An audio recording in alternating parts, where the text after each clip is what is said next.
Advocate B N Haskar, അങ്ങ് ഇടത് സഹയാത്രികനാണ്.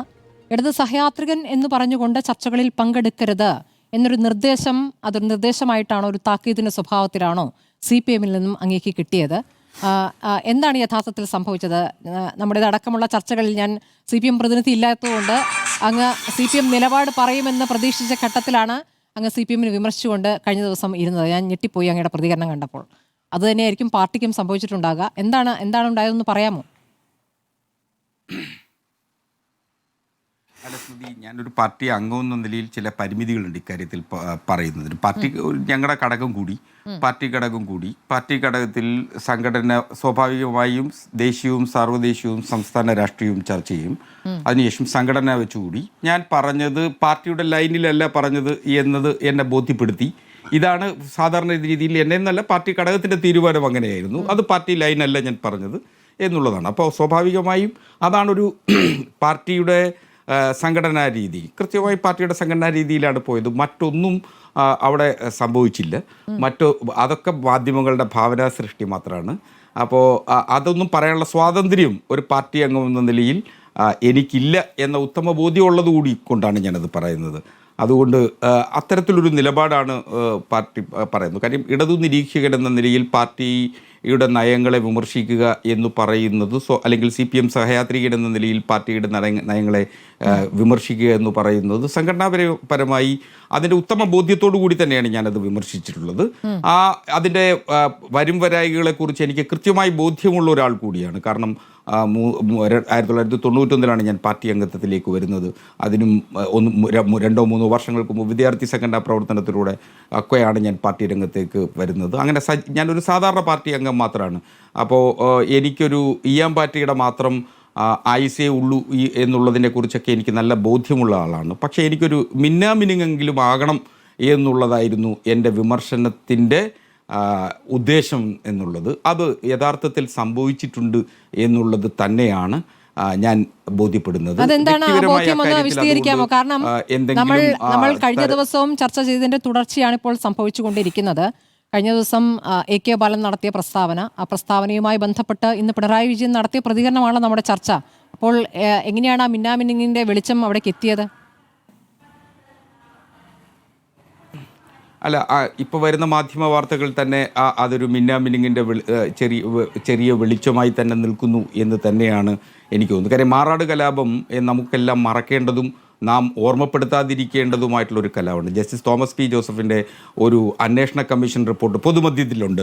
2002 ജനുവരി 3 ഒന്നാം മാറാട് കലാപം ഉണ്ടാകുന്നത്. അത് 4 പേരാണ് മരണപ്പെടുന്നത്, 2 ഹിന്ദുക്കളും 2 മുസ്ലിങ്ങളും. ആ ഖബറടക്കം കഴിഞ്ഞു വരുന്ന അബൂബക്കർ എന്ന് പറയുന്ന അവിടുത്തെ ഒരു സാധാരണ മനുഷ്യനെ, എല്ലാവരും സ്നേഹവായ്പോടുണ്ടായിരുന്നൊരു മനുഷ്യനെ RSSകാർ കൊല്ലുകയും അതിനുശേഷം അവർ ജാമ്യത്തിൽ ഇറങ്ങുകയും 2003 മെയ് 2 അബൂബക്കറിൻ്റെ മകനും സുഹൃത്തുക്കളും ബന്ധുക്കളും സംഘടിച്ച് ഈ പ്രതികളെ 8 പേരെ കൊല്ലുകയും ചെയ്യുന്ന ഒരു കേസായിരുന്നു.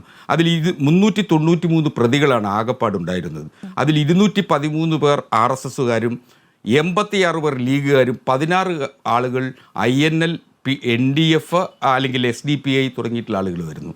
78 പേർ CPM പ്രവർത്തകരുമായിരുന്നു. ഈ വസ്തുതയാണ്. ഇത് ഞാൻ പറയുന്നത് ജസ്റ്റിസ് തോമസ് പി ജോസഫിൻ്റെ കമ്മീഷൻ റിപ്പോർട്ടിൻ്റെ ആധികാരികതയിൽ നിന്നാണ്. രണ്ടാം മാറാട് കലാപം ഒരു തരത്തിലും ഒരു കലാപമായിരുന്നില്ല, അതൊരു പ്രതികാരമായിരുന്നു എന്നാണ് ജസ്റ്റിസ് തോമസ് പി ജോസഫ് കണ്ടെത്തിയിട്ടുള്ളത്.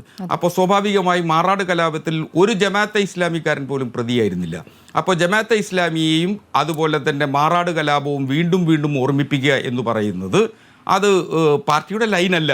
പാർട്ടി അത് ഒരുപക്ഷെ പാർട്ടിയുടെ സംസ്ഥാന കമ്മിറ്റിയും സെക്രട്ടേറിയറ്റും ഒക്കെ കൂടിയതിന് ശേഷം അത് പാർട്ടിയുടെ നയം എന്ത് എന്നുള്ളതിനെ സംബന്ധിച്ച് പാർട്ടി പറയും.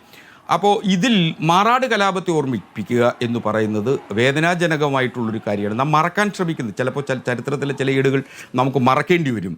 അല്ലെങ്കിൽ ഇപ്പോൾ എൻ്റെ മുൻ സഖാവ് റെജി ലൂക്കോസിനെ പോലെ രാത്രി ന്യൂട്ടൺ സിദ്ധാന്തം അരിച്ച് ബ്രെയിൻ ആകമാനം തലതിരിഞ്ഞു വീണ് വിചാരധാരയുടെ സാന്ത്വന സ്നേഹ സ്പർശനങ്ങൾക്ക് ചിലപ്പോൾ വിധേയനാകുക ആകുന്ന ആളുകളെ പോലെ ആകേണ്ടി വരും. ഞാൻ സൂചിപ്പിച്ചതും ഇത് തന്നെയാണ്.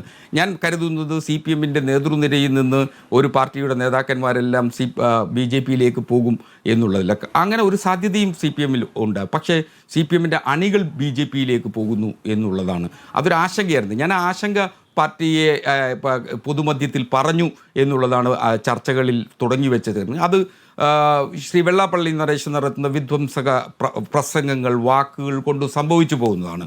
അത് ചൂണ്ടിക്കാണിക്കുക മാത്രമാണ് ഞാൻ ചെയ്തത്. അത് എന്നെപ്പോൾ ഒരു സാധാരണ പാർട്ടി അംഗത്തിന് എല്ലാ ദിവസവും പാർട്ടി കമ്മിറ്റികളിൽ ഇത് പറയാൻ പറ്റുമോ? അതൊരു സാഹചര്യമില്ല. അപ്പോൾ ഞാനൊക്കെ സ്വന്തം തൊഴിലെടുത്ത് ജീവിക്കുന്ന ആളുകളാണ്. എൻ്റെ തൊഴിൽ കഴിഞ്ഞ് കിട്ടുന്ന സമയങ്ങളിലാണ് ഞാനൊരു രാഷ്ട്രീയ പ്രവർത്തനം എന്ന നിലയിൽ കൂടിയാണ് ഞാൻ ഈ ചാനൽ ചർച്ചകളിൽ പങ്കെടുക്കുന്നത്. അപ്പോൾ അതാണ് അതിൻ്റെ ഒരു വസ്തുത. അപ്പോൾ ആ വസ്തുതകൾക്കപ്പുറം മറ്റ് കാര്യങ്ങളല്ല. അപ്പോൾ അത് വെള്ളാപ്പള്ളി നടേശനുമായി ചേർന്ന് പോവുക എന്ന് പറയുന്നത് 2024 പാർട്ടി കേന്ദ്ര കമ്മിറ്റിയുടെ നിർദ്ദേശങ്ങൾക്ക് വിരുദ്ധമാണ്. മാത്രമല്ല, പാർട്ടിയുടെ ഔദ്യോഗിക സ്ഥാനങ്ങളിൽ തിരുത്തൽ രേഖയിൽ വളരെ കൃത്യമായിട്ട് പറയുന്നു, 96 തിരുത്തൽ രേഖയിൽ പറയുന്നു, തെരഞ്ഞെടുക്കപ്പെടുന്ന ജനപ്രതിനിധികൾ ആരെയും സുഹൃത്തുക്കളെയോ അല്ലെങ്കിൽ ബന്ധുക്കളെയോ അവരുടെ വാഹനങ്ങളിൽ കയറ്റുന്നതിന് ചില നിഷ്കർഷകൾ പാർട്ടി ഗൈഡ് ലൈൻസിലുണ്ട്. അപ്പോൾ അത് പാർട്ടിയുടെ കേന്ദ്ര കമ്മിറ്റിയുടെ നയമാണ്. ഞാൻ പറഞ്ഞത് പാർട്ടിയുടെ കേന്ദ്ര കമ്മിറ്റിയുടെ നയമാണ്.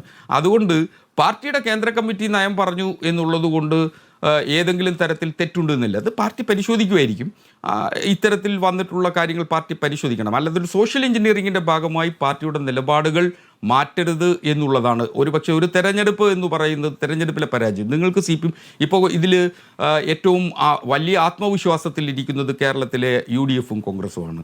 കേരളത്തിലെ UDF-ഉം കോൺഗ്രസും ആത്മവിശ്വാസത്തിൻ്റെ കൊടുമുടിയിൽ നിൽക്കുകയാണ്. കാരണം ഇപ്പോൾ ലഭിച്ച തെരഞ്ഞെടുപ്പ് വിജയവും ഒക്കെയാണ് അവരുടെ ആത്മവിശ്വാസം. നിങ്ങൾക്ക് CPM-നെയും ഇടതുപക്ഷത്തെയും അറിയാത്തത് കൊണ്ടാണ്. എന്തുകൊണ്ടെന്നാൽ ഞങ്ങളുടെ യന്ത്രം ചിലപ്പോൾ ചില ഘട്ടങ്ങളിൽ ഒന്ന് തുരുമ്പിക്കുന്നത് പോലെ തുടങ്ങിയിരിക്കും. ഞങ്ങൾ എണ്ണയിട്ട് ആ യന്ത്രം ഒന്ന് പ്രവർത്തിപ്പിച്ചാൽ നിശ്ചയമായും മിനിറ്റുകൾ കൊണ്ട് ആ യന്ത്രം അതിശക്തമായി, ഇന്നലെ കിതച്ചു നിന്ന യന്ത്രത്തെ അതിശക്തമായി പ്രവർത്തിപ്പിക്കുന്നതിനുള്ള ഊർജം ഈ പാർട്ടിയുണ്ട്. കാരണം ഈ പാർട്ടി എന്ന് പറയുന്നത് അംഗഭംഗം വന്നവരുടെയും രക്തസാക്ഷിത്വം വഹിച്ചവരുടെയും അതുപോലെ ത്യാഗങ്ങളുടെ കൂടി അനുഭവങ്ങളുള്ള പാർട്ടിയാണ്. പാർട്ടി നിങ്ങൾ കരുതുന്നത് പോലെ കെട്ടിപ്പടുത്തലിൻ്റെയും സ്വപ്നങ്ങളുടെയും മാത്രം പാർട്ടിയല്ല, ഇത് ത്യാഗങ്ങളുടെ കൂടി പാർട്ടിയാണ്. അപ്പോൾ ആ ത്യാഗങ്ങൾ ചെയ്ത നിരവധി ആളുകൾ ഈ പാർട്ടിയിൽ, ലക്ഷക്കണക്കിന് പാർട്ടി അംഗങ്ങളും പ്രവർത്തകരും അണികളും ഉണ്ട്.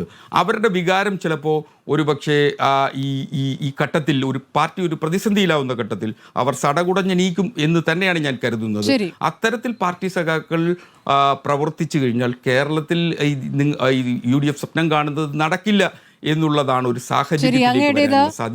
അങ്ങയുടേത് സാധാരണ സഖാക്കളുടെ ഇടതുപക്ഷത്തോട് ചേർന്ന് നിൽക്കുന്ന ഇടതുപക്ഷമായിരിക്കുന്ന യഥാർത്ഥ ഇടതുപക്ഷമായിരിക്കുന്ന സഖാക്കളുടെ വികാരമാണ്, ആ വൈകാരികതയാണ് അങ്ങയുടെ പ്രതികരണത്തിൽ കണ്ടതെന്നാണ് ഞാൻ മനസ്സിലാക്കുന്നത്.